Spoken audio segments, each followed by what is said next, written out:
Galimera, Galimera, Galimera. Good morning, good morning, good morning. And as you can see today, a bit of a dull day, a bit cloudy. Thank you to Amanda for the concise weather forecast. She says, morning, Ginge. Going to be little bits of sunshine, a few thunderstorms. Temperature's going to be 18. Going to be 19, but going to feel like 18. So again, there you go. That's the look of the day. Cloudy. But I've got to be honest, there's a bit of blue up there, and there's a bit of blue looking across towards Kalamaki direction. So all in all, you never know. We might get some good weather today, but we shall wait and see. Anyway, big shout out to Brian Darlington. You're the first in this morning, mate. Having a look in. Nice to see you. Let's have a look then at the news within the last 24 hours. There's been quite a bit going on here in Greece in that last 24 hours with everything that's going on here at the moment. So as always, let's start off with the COVID stats for yesterday, and this is the situation at the moment. Right, so new infections in Greece, they have gone up again. You might remember yesterday we said there was 4,118, and the day before that we had in fact, I took that number out, but we had 4,118 yesterday. Well, now today I can report that 7,287 new infections. So it shot up a little bit from the weekend. That brings the total amount of infections since the pandemic started to 886,207 infections since it all started. Now, according to the national stats regards the islands, Macardo, they've had 10 new infections. They are in the green. That is up on the day before where they had 9. Corfu, they had 83 new infections. That's also up on the day before where they'd had 43. Also, Kefalonia had 18 new infections yesterday, which was up on the day before where they didn't have any. And then Zakynthos, we've had 20 new infections. That is up on the day before where we had 8 new infections. And that means we are still in the red at the moment with the Greek traffic light system. Now, when it comes to deaths at the moment, deaths have shot up. Yesterday saw 105, the highest number of daily deaths since November the 21st in 2020.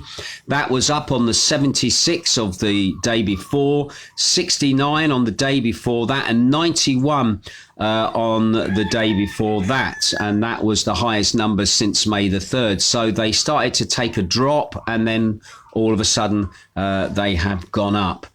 That means now at the moment the total amount of deaths since the pandemic started has been 14,425.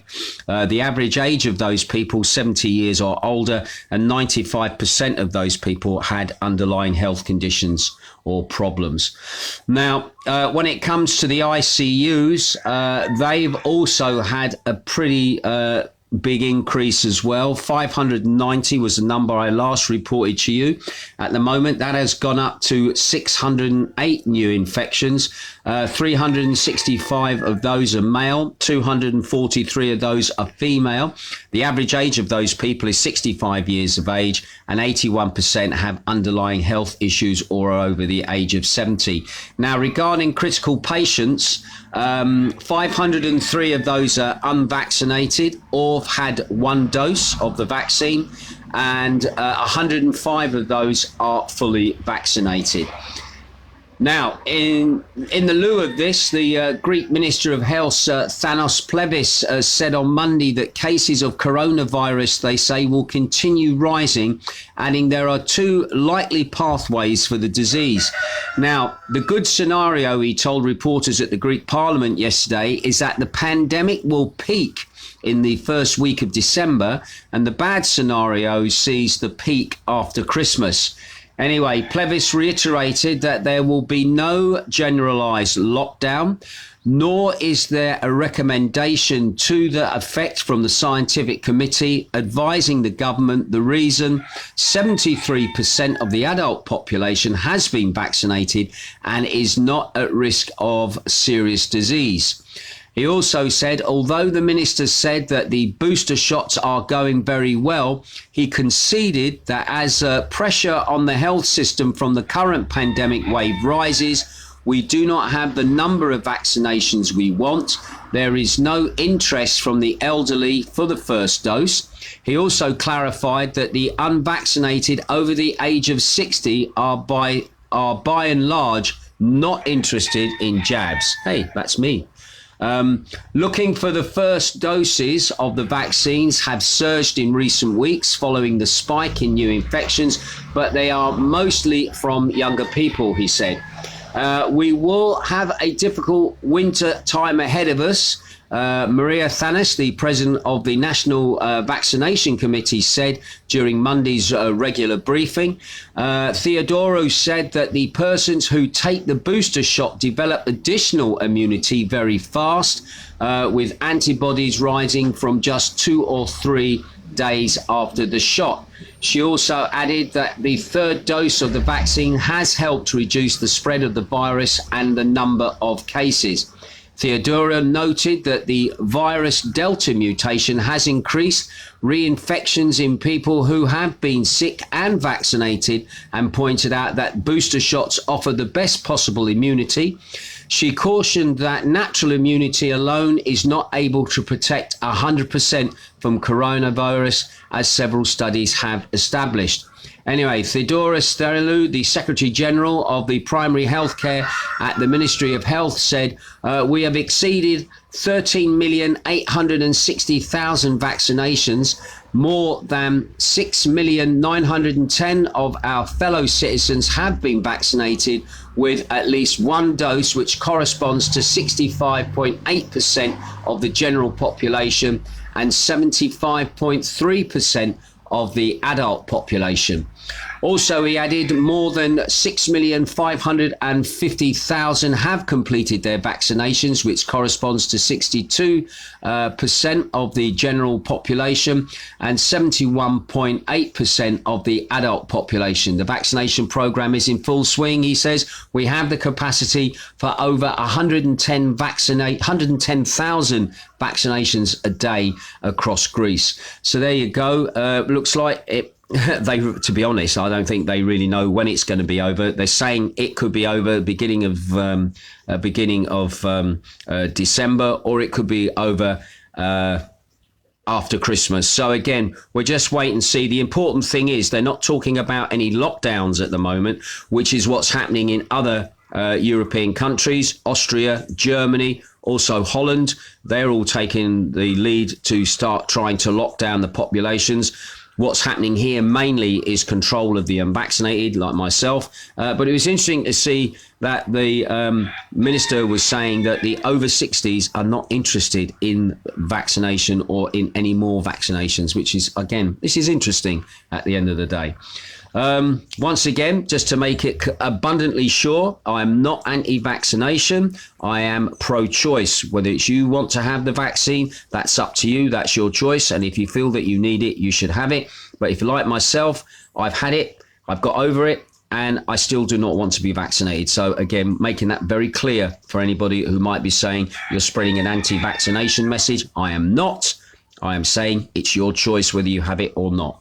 Anyway, interestingly then, considering that the Archbishop here on Zakynthos yesterday, over the weekend, suspended 14 priests until they get vaccinated. Mount Athos, which is one of the Orthodox Church's most sacred religious sites, the coronavirus has spread, this is their wording, not mine, has spread like wildfire, and a drive is on to vaccinate some 1,600 monks in the closed community on the northern Greece's Halkidiki Peninsula. Now, according to reports, 9 have died since the state of the pandemic.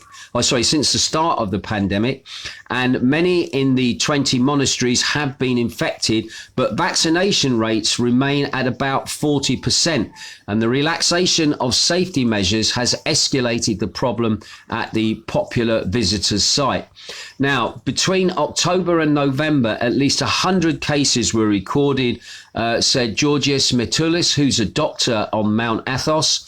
at their health centre. He said it is exceptionally dangerous in a closed community like a monastery, which is basically like a family, where it is difficult for members of the family to protect themselves from each other. It also says to me that obviously lockdowns do not work, and they've got the freedom to move about on their peninsula. Anyway, after seeing others fall ill or catching the virus themselves, at least 30 monks have stepped up to be vaccinated this month. Many who live in Athos are aged over 70, and they play a special role in the community.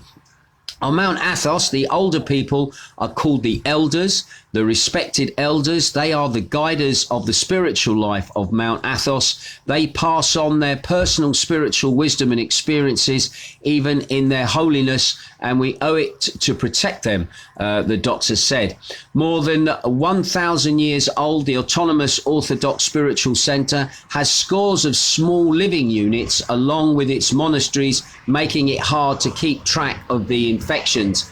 Encompassing an entire peninsula jutting into the Aegean Sea, it is forbidden for women and children to visit that island. The Russian President, Vladimir Putin, also Prince Charles and several other celebrities have actually made pilgrimages to that island there. Anyway, Athos is closed to the outside visitors for 3 months during the last lockdown, reopening this February. Only rapid tests are currently required to enter the site. One thing that I did notice, when you look at the COVID map from the Greek government, there is no shading at all on Mount Athos, that location on Halkidiki, the actual peninsula there, as if it's not part of Greece, which again, that is something that has been an issue with the Greek government about the autonomy of Mount Athos. But it's interesting that even on their own COVID map, there is no shading at all, whether it be red, green or anything. It is just grey.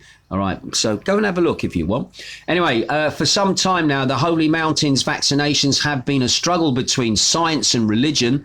But Father Eplios, who came to the health centre for his third vaccination, did not have that dilemma. He said, medicines are medicines, they are not holy water.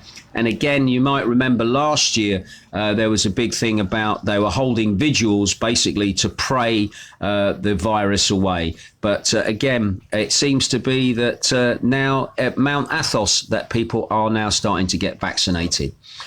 Anyway, another disturbing story came into the press today. A 23-year-old man has been arrested in the northern city of Thessaloniki in a case involving the recording and sharing of online child pornography.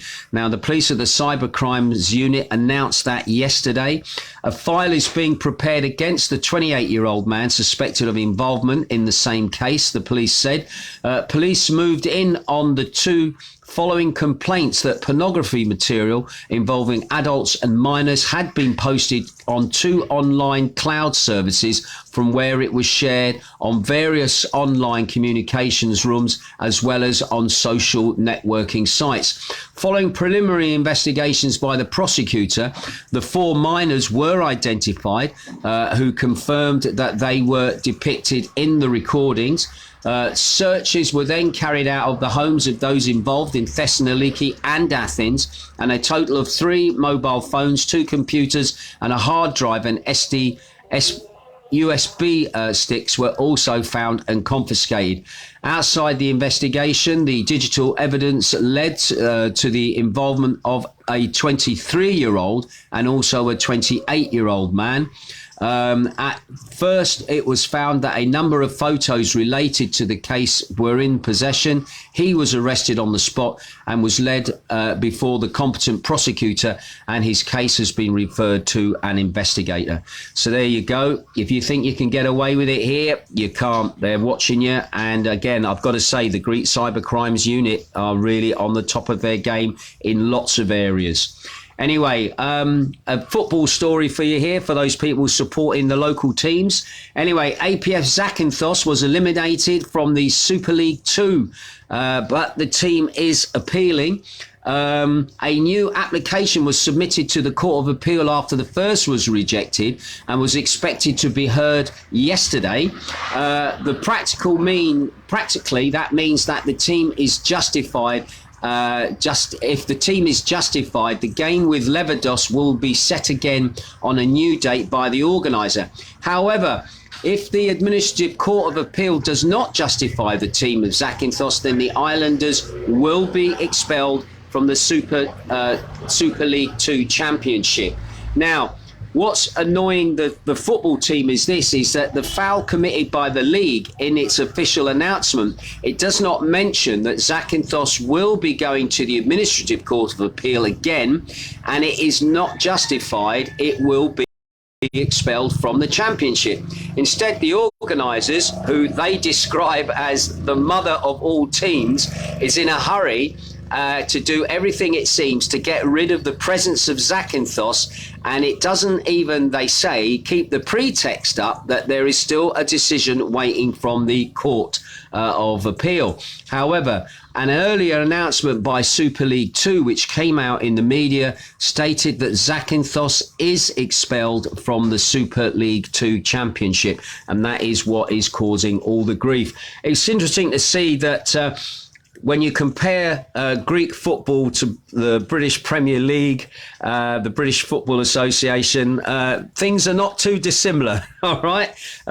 It's all about money. I think the reason why that APS Zakynthos is being held back is it's all to do with distribution of money for games, which obviously the national broadcaster has control of. And obviously, the more teams from Zakynthos there are, the less money that they're going to get. So again, if the team deserves to be there on merit because they're obviously winning their games and they're going up in the league, they should be allowed to stay. But as you will know, with English football, it's about being able to afford to stay in the category you're in. You're sometimes better off being top of the Champions League rather than being at the low levels of the Premier League and obviously wondering how long you're going to hold out before you get relegated again. So again, interesting situation. We'll see how that plays out. Right, okay. Just have a quick look, see who's tuning in at the moment. Oh, Kevlar Kurt is old. Kevlar, nice to see you tuning in, buddy. I hope you're keeping well. Also, Dennis Patrick Carroll over there in Cyprus is tuning in. Also, Mark Wells is watching as well. Also, my old buddy Tim Crystal, the old Elvis there over in Oxford. Nice to see you. Susie Angus is also tuning in as well. Big shout out to you. Brian Darlington as well. Nice to see you looking in as well. Jeff Wood as well. And also Barry over there in Essex tuning in, and Maria Heidelberg over there in Sweden is also tuning in as well. Gary Hipswell, Andy Johnson is also watching as well. Nice to have you guys checking in as well. Just to let you know, can I just say thank you to all those people that tuned in last night to Beats Radio for the second airing of the Northern Soul show. I've got to say a quick hello to Patrick Michael McCarthy. He was one of our entertainers that we had at Magdalena's a couple of years ago. He was tuning in from Quebec in Canada. He absolutely loves Northern Soul from the sounds of it. He said he never heard of the genre before, but he listened to it last night and absolutely loved it. And asking me to send him playlists of the artists, etc., etc. And it was nice having a chat with you as well, fella, as well yesterday afternoon. So again, thank you for tuning in. I will put up the show from yesterday up onto Facebook so that you can catch up on the show if you didn't manage to hear it on Beats Radio, and that will be on my Mixcloud page, and all my other shows from there will up there, including the dance anthems as well. Right, that's it from me. I'll keep my ear to the ground. If I hear of anything, I will let you know. You take care and have a good day. Ta-ra.